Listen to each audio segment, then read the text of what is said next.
Anda pernah dengar ungkapan ini nggak? Katanya menjadi miskin itu sangat mahal. Awalnya kedengaran aneh kan? Tapi setelah saya baca semua materi dari Anda, ungkapan itu kok jadi masuk akal banget. Selamat datang di pembahasan mendalam kita. Hari ini kita akan coba bedah bareng serangkaian catatan dan artikel yang menyoroti pola-pola keuangan yang bisa menjebak seseorang. Betul, dan misi kita di sini bukan buat menghakimi ya, tapi untuk memahami. Karena yang menarik dari sumber-sumber ini adalah penekanannya.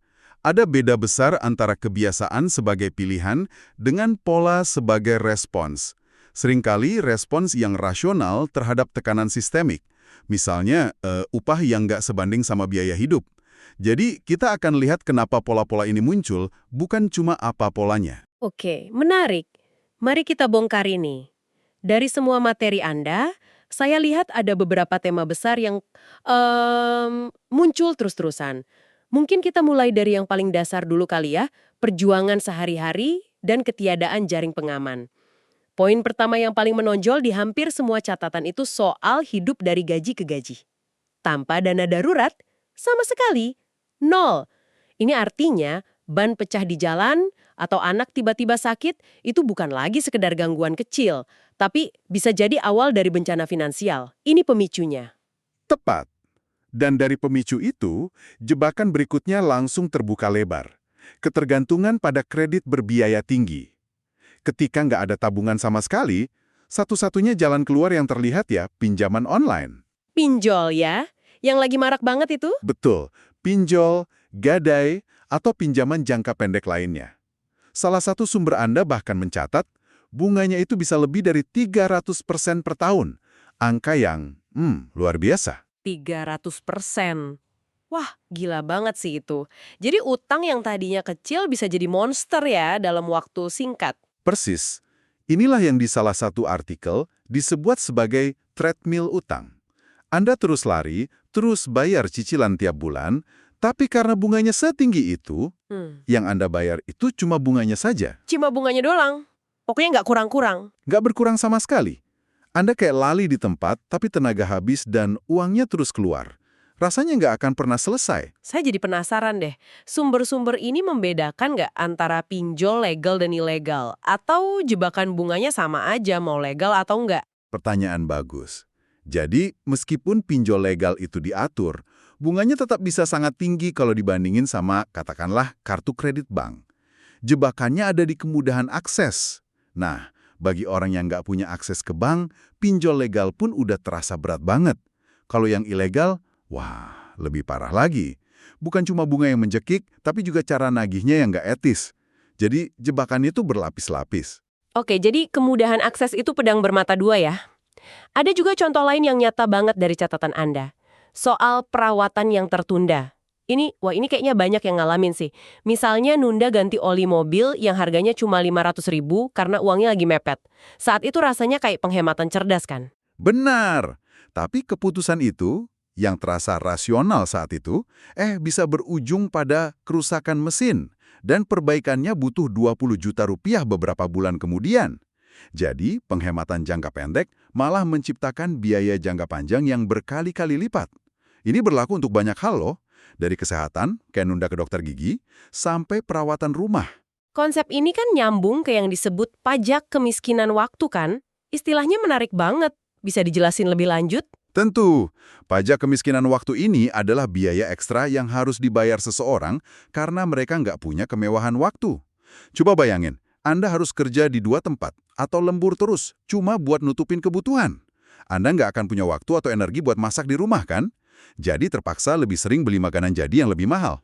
Anda juga nggak punya waktu buat pergi ke toko grosir yang jauh untuk belanja bulanan. Kayak contoh tisu toilet di salah satu artikel itu ya. Beli 1 gulung di warung dekat rumah harganya 5.000. Praktis sih, tapi kalau dihitung-hitung... Jauh lebih mahal.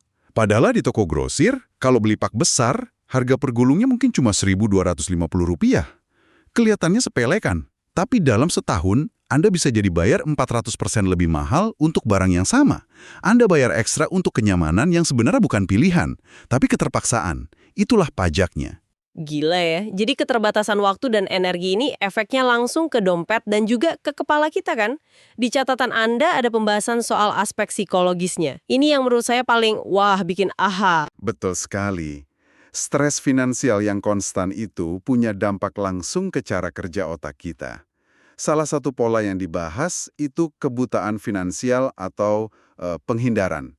Rasa cemas karena masalah uang itu begitu menyakitkan, jadi banyak orang secara nggak sadar milih untuk nggak mau tahu. Mereka sengaja nggak cek saldo rekening atau bahkan takut buka surat tagihan. Karena kalau nggak dilihat seolah-olah masalahnya nggak ada gitu ya. Padahal, Padahal masalahnya justru makin parah diam-diam. Salah satu sumber Anda pakai istilah yang keren untuk ini, pengeluaran vampir. Ini pengeluaran-pengeluaran kecil yang terlupakan tapi terus-terusan nyedot rekening Anda. Kayak langganan aplikasi yang udah nggak dipakai, biaya admin bank, atau denda telat bayar. Jumlahnya kecil, tapi karena nggak pernah dicek, akumulasinya bisa jadi besar tanpa sadar. wah ini langsung ngingetin saya buat cek daftar langganan di ponsel nanti deh. Jangan-jangan saya juga punya vampir di rekening. Selain itu, ada juga jebakan gratifikasi instan. Ini gimana? Nah, ini juga respons psikologis yang sangat manusiawi. Ketika hidup terasa kayak serangkaian krisis tanpa henti, otak kita itu otomatis beralih ke mode bertahan hidup jangka pendek. Fokusnya adalah gimana caranya merasa lebih baik hari ini, saat ini juga. Jadi pas dapat bonus atau THR, dorongan buat habisin untuk sesuatu yang menyenangkan, makan enak, beli baju baru, itu jadi kuat banget. Ini upaya cari kelegaan sesaat dari stres yang konstan. Padahal secara logika, uang itu harusnya bisa dipakai buat dana darurat atau lunasin utang yang bikin stres tadi, tapi logikanya kalah sama kebutuhan emosional saat itu ya. Tepat. Dan yang paling menarik itu penjelasan ilmiah di baliknya. Salah satu sumber menyebutkan fenomena yang disebut beban kognitif atau cognitive load. Analoginya begini, bayangkan otak kita itu punya kapasitas pemrosesan, kayak RAM di komputer. Kalau pikiran Anda terus-terusan penuh sama kekhawatiran, gimana bayar sewa bulan depan, besok anak-anak makan apa, RAM otak Anda jadi penuh. Tunggu, jadi beban kognitif ini secara harfiah berarti kapasitas otak kita buat mikir jernih itu terbatas. Dan kalau sudah penuh sama khawatir soal uang, kita jadi lebih ceroboh gitu dalam ambil keputusan lain. Implikasinya besar sekali dong. Sangat besar. Ini membuat seseorang jadi lebih rentan membuat keputusan finansial yang buruk. Bukan karena karakternya lemah atau kurang disiplin ya, tapi karena kelelahan mental yang luar biasa. Otak Anda sudah nggak punya ruang lagi untuk mikir strategis jangka panjang, untuk bandingin pilihan atau nahan godaan. Jadi ini kayak lingkaran setan ya. Stres karena nggak punya uang bikin kapasitas otak menurun. Yang justru bikin kita lebih mungkin ambil keputusan finansial yang buruk, yang akhirnya malah nambah stres lagi. Ini ngejelasin kenapa nasehat standar kayak buat aja anggaran seringkali nggak efektif. Mereka secara mental nggak punya kapasitas untuk itu. Anda menangkap intinya dengan sempurna. Ini bukan soal kurangnya kemauan, tapi soal terkurasnya kapasitas mental. Oke, itu tadi dampak langsung dan psikologisnya. Tapi di catatan Anda dibahas juga efek jangka panjangnya kan? Ke cara berpikir dan gaya hidup kita. Salah satunya soal inflasi gaya hidup. Benar.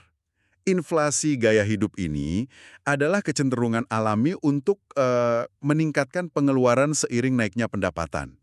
Gajinya naik 10%, pengeluarannya langsung ikut naik 10% atau bahkan lebih. Ganti ponsel baru, pindah ke paket langganan yang lebih mahal, lebih sering pesan makanan online. Tapi bukannya wajar ya kalau kita ingin nikmatin hasil kerja, sedikit upgrade gaya hidup setelah dapat kenaikan gaji, di mana batasnya sampai itu jadi masalah? Pertanyaan yang sangat relevan. Tentu saja wajar. Masalahnya muncul ketika seluruh kenaikan pendapatan itu habis untuk konsumsi. Nggak ada porsi yang dialokasikan untuk tabungan atau investasi.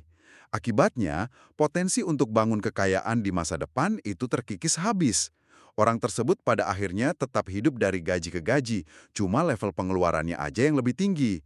Mereka nggak pernah benar-benar maju secara finansial. Dan ini artinya mereka kelewatan kekuatan bunga majemuk itu ya, karena fokusnya selalu pada gimana bertahan hidup bulan ini, bukan gimana kondisi finansial 30 tahun dari sekarang. Tepat sekali.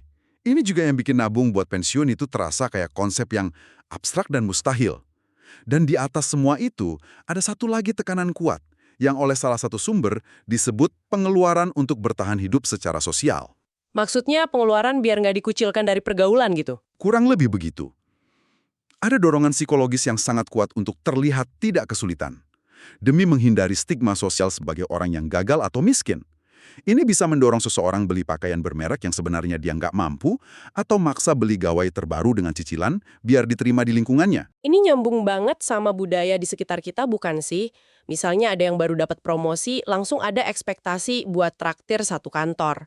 Atau di beberapa lingkungan, kalau nggak pakai gadget atau nongkrong di kafe tertentu bisa dianggap nggak gaul. Persis, itu contoh sempurna dari tekanan sosial itu. Kalau kita tarik ke gambaran yang lebih besar, ini adalah pertukaran antara keamanan finansial jangka panjang dengan validasi sosial yang sifatnya cuma sementara. Ini soal memprioritaskan kekayaan yang terlihat, mobil bagus, ponsel baru, daripada kekayaan yang sebenarnya. Kekayaan sebenarnya itu ya dana darurat, investasi, bebas dari utang. Pergeseran mendasar yang disarankan sumber-sumber ini adalah mengubah fokus dari terlihat kaya menjadi tangguh secara finansial. Dua hal yang sangat berbeda. Jadi kalau kita rangkum, ini benar-benar sebuah jaring yang rumit ya. Dimulai dari nggak ada dana darurat, maksa orang masuk ke utang berbunga tinggi. Stres dari utang itu bikin beban kognitif yang membuat keputusan jadi buruk. Terus ada tekanan sosial yang mendorong pengeluaran nggak perlu. Semuanya saling mengunci. Ini jelas bukan sekedar soal jangan boros deh. Sama sekali bukan. Sumber-sumber yang Anda berikan secara konsisten menekankan bahwa banyak dari pola ini adalah respons yang bisa dipahami terhadap kondisi kelangkaan, scarcity, bukan cerminan kelemahan karakter. Dan ada satu kutipan dari salah satu catatan yang menurut saya merangkum semuanya dengan sangat kuat. Kebiasaan finansial yang paling merusak bukanlah satu pembelian yang salah, melainkan ketiadaan sebuah sistem. Wow, itu poin yang sangat kuat.